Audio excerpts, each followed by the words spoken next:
नमस्ते दोस्तों। आज हम बात करेंगे सेफ्टी प्रिकॉशनरी मेजर्स, डिस्टिलेशन और सिलोज के बारे में। हमारा जो फोकस है वो है कंस्ट्रक्शन ओरिएंटेड, तो हम बात करेंगे कंस्ट्रक्शन सेफ्टी ओरिएंटेड, डिस्टिलेशन और सिलोज के बारे में।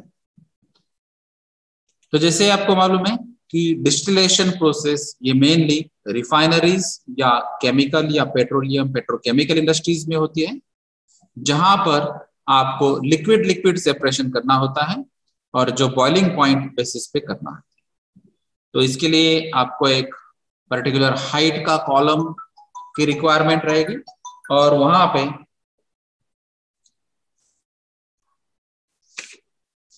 जो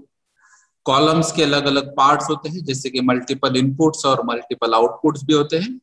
कई कॉलम्स में आपको बेसिकली फीड फेड करना होता है और बॉइलिंग या रीबॉइलिंग प्रोसेस थ्रू आपके उसके प्रोडक्ट निकालने पड़ते हैं। तो ये ओवरऑल अगर आप कंस्ट्रक्शन पॉइंट ऑफ व्यू देखेंगे तो यहाँ पर जो हाइट ऑफ द कॉलम है ये सबसे इंपॉर्टेंट होती है। उसके अलावा ये जो कॉलम्स के अलग अलग इनपुट्स और आउटपुट्स की प्रोसेस होती है उसके लिए आपको स्पेसिफिक कंस्ट्रक्शन की रिक्वायरमेंट रहती है। और इसके अलावा जो बॉयलर्स और कंडेंसर की जो नॉर्मली रिक्वायरमेंट रहती है वो बॉयलर्स और कंडेंसर की रिक्वायरमेंट के लिए भी आपको कंस्ट्रक्शन के प्रिकॉशनरी मेजर्स आपको ध्यान में रखने हैं। तो नॉर्मली अगर हम बात करेंगे रिफाइनरीज की, जो लार्ज स्केल कंपनीज की रिफाइनरीज होगी या गवर्नमेंट इंडस्ट्रीज की अगर होगी, तो यहाँ पे कम से कम 3 से 4 फ्लोर इतनी हाइट की रिफाइनरीज में कॉलम्स होते हैं। तो आप ये कॉलम से ही आपको पता चलता है कि इसमें मल्टीपल प्रोविजंस आपको करनी है कंस्ट्रक्शन पॉइंट ऑफ व्यू, और सबसे इंपॉर्टेंट बात होती है उसकी लेंथ या हाइट। तो ये पर्टिकुलर हाइट का कॉलम इंस्टॉल करना है तो उसके लिए आपको बहुत सारी प्लानिंग करनी पड़ती है और उसके बाद में ही आप ये इंस्टॉल कर पाते हैं सक्सेसफुली। तो बेसिकली डिस्टिलेशन क्या होता है? तो डिस्टिलेशन में आपको फीड फेड करना होता है और उसमें बॉइलिंग पॉइंट अचीव करना है। तो यहाँ पे अगर आप फीड फेड करेंगे तो ये फीड नॉर्मली जो है लिक्विड लिक्विड मिक्सचर होता है। तो यहाँ पे एक जो कंपोनेंट रहेगा वो रहेगा मोर वोलेटाइल कंपोनेंट और दूसरा जो कंपोनेंट रहेगा वो रहेगा लेस वोलेटाइल कंपोनेंट। मोर वोलेटाइल कंपोनेंट यानी क्या? जिसका बॉइलिंग पॉइंट लोअर साइड में, तो जिसका बॉइलिंग पॉइंट कम है as compare to less volatile component, तो वो होगा एमवीसी, और जिसका बॉइलिंग पॉइंट हायर साइड में है उसको हम कहेंगे लेस वोलेटाइल कंपोनेंट। तो यहाँ पे अगर रीबॉयलर थ्रू ये फीड जाता है, यानी कि ये जो लिक्विड है ये जब रीबॉयलर थ्रू पास होता है तो रीबॉयलर में इसको हीट प्रोवाइड की जाती है, नॉर्मल स्टीम यूज होता है, और उसके बाद में जैसे ही ये बॉयल होगा तो इसमें सबसे ज्यादा कंपोनेंट मोर वोलेटाइल कंपोनेंट रहेंगे, क्योंकि लेस बॉइलिंग पॉइंट वाला जो कंपोनेंट है उसका टेम्परेचर पहले अचीव होगा। और फिर ये जो वेपर्स है ये वेपर्स जैसे ही यहाँ पे आएंगे तो इसको नॉर्मली कंडेंस करते हैं, क्योंकि जो भी प्रोडक्ट है वो प्रोडक्ट आपको अगर लिक्विड फॉर्म में चाहिए तो ये वेपर्स जो है ये वेपर्स को कन्वर्ट करना है लिक्विड में। तो ये वेपर टू लिक्विड कन्वर्जन के लिए आपको कंडेंसर की जरूरत होती है। तो अगर आप डिस्टिलेशन कॉलम ओवरऑल देखेंगे तो इसमें इंपॉर्टेंट जो है कॉलम, ये एक कंपोनेंट, कंडेंसर ये दूसरा कंपोनेंट, और जो थर्ड कंपोनेंट है वो है रीबॉयलर। तो ये 3 जो कंपोनेंट्स है ये तीनों कंपोनेंट्स ओरिएंटेड आपको स्ट्रक्चरल सेफ्टी और कंस्ट्रक्शन सेफ्टी के बारे में सोचना होगा। अभी जैसे यहाँ पे आपको पता चला कि यहाँ पे वोलेटाइल कंपोनेंट यूज होते हैं, तो यहाँ पर केमिकल ओरिएंटेड, फायर और एक्सप्लोजन हजार्ड्स भी यहाँ पे अवेलेबल हो सकते हैं। यहाँ पर जो भी आपको टेम्परेचर अचीव करना है, जैसे कि यहाँ पे बॉइलिंग पॉइंट ऑफ मिक्सचर होता है या फिर बबल पॉइंट होता है, तो ये टेम्परेचर ओरिएंटेड है यानी कि हीट ओरिएंटेड है। तो यहाँ पे हीट हजार्ड भी होगी, और यहाँ पे अगर जो भी आप स्टीम यूज करते होंगे या फिर बॉयलर यूज करते हैं, फर्नेसेस यूज करते हैं, तो उसके ओरिएंटेड भी यहाँ पे हीट स्ट्रेसेस ओरिएंटेड हजार्ड हो सकती है। तो ये अलग अलग कंपोनेंट्स है जो आपको कंस्ट्रक्शन पॉइंट ऑफ व्यू भी याद रखने हैं और इवन ड्यूरिंग ऑपरेशन भी आपको इसको याद रखना है। तो यहाँ पे जनरल गाइडलाइन क्या होगी सेफ्टी मेजर्स के लिए, जो specially distillation point of view हम बात करें तो जो भी डिस्टिलेशन कॉलम ऑपरेट करता है वो एक्सपीरियंस पर्सन होना चाहिए, क्योंकि आपको ये जो कॉलम ऑपरेट करना है तो उसके लिए आपको specific temperature, specific pressure condition, specific level और फ्लो रेट, ये सभी पैरामीटर्स को आपको बैलेंस करना है। तो टेम्परेचर, प्रेशर, फ्लो और लेवल, ये parameters instrumentation and control process through भी आप इसको कंट्रोल कर सकते हैं, लेकिन इसके लिए आपको एक्सपीरियंस चाहिए। तो जनरली जब ये हम डिस्टिलेशन की बात करते हैं या फिर लिक्विड लिक्विड सेपरेशन मिक्सचर की बात करते हैं तो उसमें नॉर्मली अल्कोहल बेस्ड प्रोडक्ट्स रहते हैं। और अगर आप यहाँ पर देखेंगे तो ये जो पेट्रोल है या फिर जो गैसोलाइन है ये मेन प्रोडक्ट होता है रिफाइनरीज में जब हम बात करेंगे। तो जैसे अगर आपने डिस्टिलेशन कॉलम अभी देखा है तो डिस्टिलेशन कॉलम में सबसे टॉप प्रोडक्ट जो होता है जो प्योरेस्ट प्रोडक्ट होता है, तो प्योरेस्ट प्रोडक्ट टॉप से आता है। तो यहाँ पे जो हम कहेंगे उसको व्हाइट पेट्रोल, फिर पेट्रोल यानी कि गैसोलाइन, और उसके बाद में फिर डीजल, केरोसिन, ऑयल्स, ऐसे बहुत सारे कंपोनेंट्स हैं जो मल्टी कंपोनेंट प्रोडक्ट कहते हैं। तो उसके अलावा यहाँ पे वैक्सेस यानी कि सेमी सॉलिड्स और कोल टार यानी कि डांबर, तो ये सबसे लास्ट प्रोडक्ट यहाँ पे आता है। तो व्हाइट पेट्रोल से अगर आप कोल टार तक प्रोडक्ट की रेंज देखेंगे तो ये अलग अलग बॉइलिंग पॉइंट बेसिस पे सेपरेशन होने वाले प्रोडक्ट्स हैं, लेकिन ये सभी फ्लेमेबल कैटेगरी के प्रोडक्ट्स हैं। तो ये हाईली इनफ्लेमेबल कैटेगरीज के प्रोडक्ट्स है जो स्पेशली गैसेस फॉर्म में आते हैं या फिर लिक्विड फॉर्म में भी आते हैं, पेट्रोल, डीजल और ऑयल कैटेगरीज में। और उसके अलावा जो है वो फ्लेमेबल कैटेगरीज में आ सकते हैं और उनका जो स्टेज है वो नॉर्मली सॉलिड या सेमी सॉलिड या लिक्विड स्टेट में होता है।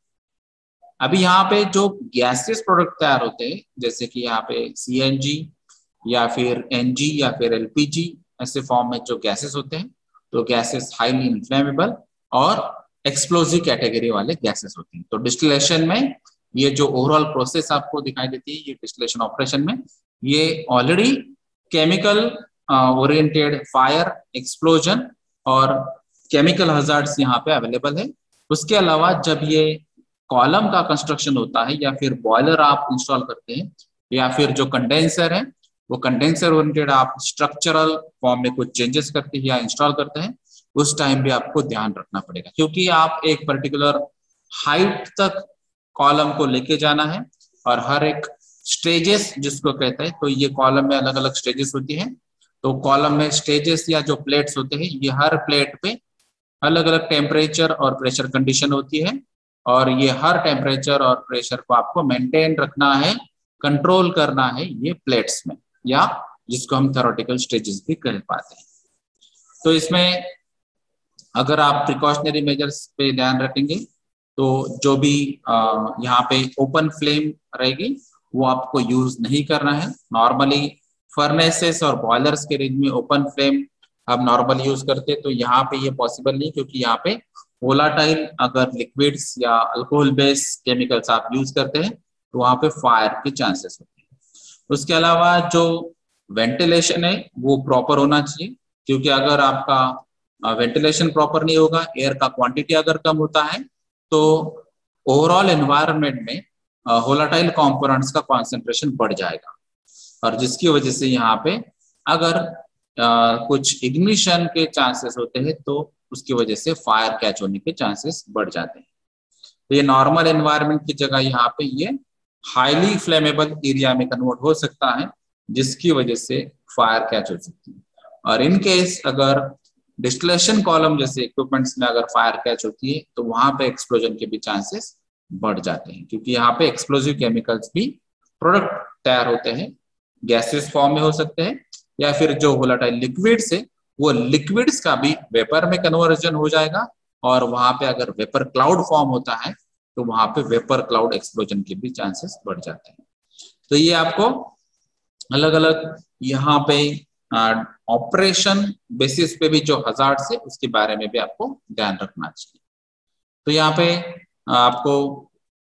ग्लास कंटेनर्स अवॉइड करने हैं और यहाँ पे मेटल और प्लास्टिक के ही मेजर यूज करना है, क्योंकि फायर या एक्सप्लोजन के अगर चांसेस बढ़ जाता है तो ग्लास ब्रेक होने की वजह से यहाँ पे इंजुरीज ज्यादा हो सकती है या फिर उसकी सीवियरिटी बढ़ जाएगी। इसीलिए भी आपको डिस्टिलेशन ऑपरेशन में मेटल्स मैक्सिमम केस में यूज होते हैं। प्लास्टिक रेयरली यूज होता है, मेजोरिटी केसेस में मेटल यूज होता है। उसमें भी बहुत सारे अलग अलग जो मेटल्स है, जैसे माइल्ड स्टील होता है, स्टेनलेस स्टील होता है, वो भी आपकी वर्किंग कंडीशंस और टेम्परेचर रेंज के बेसिस पे उसका डिसीजन होता है। उसके अलावा जो कॉमन गाइडलाइंस है डिस्टिलेशन प्रोसेस के लिए, तो जो आप लैबोरेटरी बेस में या फिर अगर स्मॉल स्केल यूनिट्स में या फिर अगर आप पायलट प्लांट बेसिस पे जो डिस्टिलेशन प्रोसेस यूज करते हैं तो उसमें भी आपको ध्यान रखना है। जैसे कि जो रिसीवर रहता है तो वो रिसीवर यहाँ पे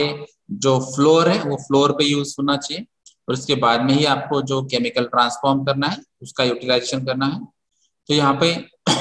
नॉर्मली जब हम सिंपल डिस्टिलेशन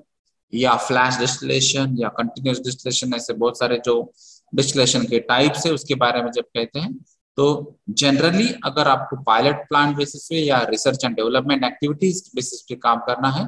तो आपको वहां पर भी फायर के चांसेस वहां पर बढ़ जाते हैं, जिसकी वजह से आपको यहाँ पर फायर हजार्ड्स के बारे में भी आपको ध्यान रखना होगा, चाहे वो लेबोरेटरी बेसिस पे रहो या पायलट प्लांट बेसिस या फिर R&D बेसिस। तो यहाँ पर जो रिसीवर्स रहते हैं तो उसको आपको कंटिन्यू बेसिस पे क्लोज रखना चाहिए, क्योंकि अगर उसमें से वेपर्स निकलते हैं तो अगर वो लेबोरेटरी में वेपर्स आते हैं तो यहाँ पर फायर और एक्सप्लोजन के चांसेस बढ़ जाते हैं। उसके अलावा जो भी आप पॉट या स्टील यूज होते हैं, जैसे कि अभी सिंपल डिस्टिलेशन टेक्निक जो होती है, तो सिंपल डिस्टिलेशन में हम पॉट यूज करते हैं। तो ये जो पॉट होते हैं या जो स्टील होते हैं तो ये अनअटेंडेड नहीं रखना चाहिए, यानी कि अगर जो भी केमिकल उसमें यूज होता है वो सिर्फ आपको मालूम है जो यूटिलाइज कर रहा है या फिर जो प्रोसेस में इन्वॉल्व है, बाकी लोगों को उसके बारे में मालूम नहीं होता है। तो यहाँ पर भी चांसेस बढ़ जाएंगे अगर कोई एक्सीडेंट होने का चांस होगा तो। उसके अलावा जो डेंजरस सिचुएशन क्रिएट हो सकती है, जैसे अभी हमने कहा कि वेपर्स की वजह से ये मेनली सिचुएशन क्रिएट होती है। जैसे अगर आप पेट्रोल पंप पे भी जाते हैं तो पेट्रोल पंप पे भी आप पेट्रोल जो फील करते हैं व्हीकल्स में, तो वहां पर भी आपको फील होता होगा कि जो पेट्रोल है ये एक्चुअली लिक्विड फॉर्म में है, लेकिन ये नॉर्मल टेम्परेचर भी वेपर में कन्वर्ट होता है, क्योंकि ये मोर वोलेटाइल कॉम्पोनेंट है। तो ये वेपर्स में कन्वर्ट होता है, इसका मेन रीजन है इसका जो वेपर प्रेशर और उसका जो बॉइलिंग पॉइंट है वो कम टेम्परेचर में। तो ऐसे बहुत सारे फ्लेमेबल लिक्विड्स है जो इजीली रूम टेम्परेचर में भी ये वेपर्स में कन्वर्ट हो जाते हैं, और अगर ये वेपर्स में कन्वर्ट होते हैं तो यहाँ पे वेपर क्लाउड एक्सप्लोजन के चांसेस भी बढ़ जाएंगे। तो यहाँ पे अगर कोई इग्निशन सोर्स होता है, जैसे अभी हमने बहुत सारे पेट्रोल पंप्स में भी देखा है, इवन अगर आप मोबाइल भी ऑपरेट करते हैं तो मोबाइल ऑपरेट करते टाइम भी यहाँ पे एज इग्निशन सोर्स या स्टैटिक चार्ज डेवलप होता है, उसकी वजह से भी यहाँ पर वेपर क्लाउड एक्सप्लोजन हुआ है या फिर यहाँ पे फायर भी कैच हो चुका है। तो ये डिपेंड्स है कि कंडीशंस क्या है वहां पे, इसीलिए आपको प्रोटेक्टिव मेजर्स पहले ही लेने चाहिए। हर एक प्रोसेस में, जैसे कोई भी प्रोसेस के लिए लागू है कि वहां पे आपको जो शॉर्टकट्स रहते हैं वो शॉर्टकट्स आपको अवॉइड करने चाहिए, और जो प्रोडक्ट्स होते हैं वो प्रोडक्ट को आप एक पर्टिकुलर प्रोसेस थ्रू ही जाना चाहिए। जैसे अभी यहाँ पे अगर आप अल्कोहल बेस्ड प्रोडक्ट्स आप यूज करते हैं या फिर प्रोड्यूस करते हैं तो वो रेफ्रिजरेटर सिस्टम थ्रू भी जाना चाहिए, जहाँ पे टेम्परेचर आपको लोअर साइड में रखना है। ठीक है, अगर ये टेम्परेचर आप कंट्रोल नहीं कर पाएंगे तो यहाँ पे वेपर प्रेशर क्रिएट होगा, बॉइलिंग हो जाएगा या फिर liquid to vapour conversion start होगा, और जिसकी वजह से यहाँ पे फायर के चांसेस बढ़ जाएंगे। तो ये स्पेशली आपको अल्कोहल सीरीज जो है, यानी कि -OH जो फंक्शनल फॉर्मूला रहता है, इस पे आपको ध्यान रखना है। अगर ये फैमिली का कोई केमिकल आप यूज करते होंगे तो उसके लिए आपको जनरली टेम्परेचर कंट्रोल करना पड़ेगा, रूम टेम्परेचर से भी कम टेम्परेचर पे आपको उसको रखना पड़ेगा या फिर मेंटेन करना पड़ेगा। इसीलिए बहुत सारे फ्यूल्स के लिए आपको डायरेक्ट सनलाइट भी अवॉइड करना पड़ता है, क्योंकि डायरेक्ट सनलाइट में भी ये वेपर प्रेशर क्रिएट हो जाता है। तो जो भी आप सील यूज करते होंगे या लीड्स यूज करते होंगे या फिर जो कंटेनर्स यूज करते हैं वो एयर टाइट कंटेनर्स यूज करनी चाहिए, जिसकी वजह से उसमें से वेपर्स बाहर नहीं आएंगे या फिर लीकेज अवॉइड होगा, वेपर्स का एनवायरमेंट वहां पे अवॉइड होगा और फायर और एक्सप्लोजन के चांसेस आपके कम हो जाएंगे। नॉर्मली जब फायर कैच होता है डिस्टिलेशन लाइक ऑपरेशंस में, तो वहां पे मोर वोलेटाइल कंपोनेंट्स रहते हैं, इसीलिए आपको कार्बन डाइऑक्साइड फायर एक्सटिंग्विशर अगर आपने रखा है तो वो आपको यूज करना चाहिए। तो नॉर्मली वाटर से ये फायर एक्सटिंग्विश होने के चांसेस कम हो जाते हैं, अगर वो स्मॉल क्वांटिटी है तो ही पॉसिबल है, अदरवाइज आपको पाउडर, फोम या CO2 आपको यूज करना है। अगर आपके प्रोसेस में आपको ओवरऑल प्रोडक्शन पे आपको इम्पैक्ट नहीं करना है, अगर आपका प्रोडक्शन स्टॉप होता है फायर की वजह से या फायर एक्सटिंग्विशिंग मेथड की वजह से, तो वहां पर क्लीनिंग में भी आपका टाइम ज्यादा यूटिलाइज हो सकता है। तो इसीलिए आपको CO2 अगर आपने यूज किया तो CO2 इफेक्टिव भी होगा और क्लीनिंग के लिए जो टाइम लगता है वो भी अवॉइड होगा, और यहाँ पे आपका जो प्रोडक्शन या जो पर्टिकुलर लाइन है वो स्टॉप करने की जरूरत भी नहीं होगी। तो इसीलिए आपको CO2 फायर एक्सटिंग्विशर यहाँ पे यूज करना चाहिए। अगर आप वाटर यूज करते हैं तो उसमें क्लीन क्लॉथ से भी आप थोड़ा सा क्लीनिंग कर सकते हैं, और फिर आप डिटर्जेंट अप्लाई करके भी वहां पे सॉल्यूशंस यूज कर सकते हैं, और उसके बाद में फिर क्लीनिंग पर्पस सॉल्व हो सकता है। लेकिन ये सभी बातें आपको कुछ सेकंड्स में डिसाइड करनी है, और इसीलिए आपको जो फायर फाइटिंग टेक्निक से और appropriate selection of fire fighter है उसका भी नॉलेज चाहिए। तो यहाँ पे फायर जो कैच हुई है तो वो एग्जैक्टली फायर का रीजन क्या है, वो अगर जब तक आपको पता नहीं चलेगा तब तक आप अप्रोप्रिएट सिलेक्शन कर नहीं पाएंगे। ठीक है, तो यहाँ पे जो डिस्टिलेशन प्रोसेस है या डिस्टिलेशन यूनिट जो है उसका टाइम भी आपको पर्टिकुलर मालूम होना चाहिए कि ये कितने टाइम तक, कितने आवर्स तक, कितने मिनट्स का साइकिल है, और ये अगर प्रोसेस लेंथी हो जाए तो यहाँ पे उसके हजार्ड भी बढ़ जाएंगे। तो आपका डिस्टिलेशन प्रोसेस का डिटेल्स सिर्फ जो वर्कआउट करता है वहां पे जो इन्वॉल्व होता है उनको ही मालूम रहता है।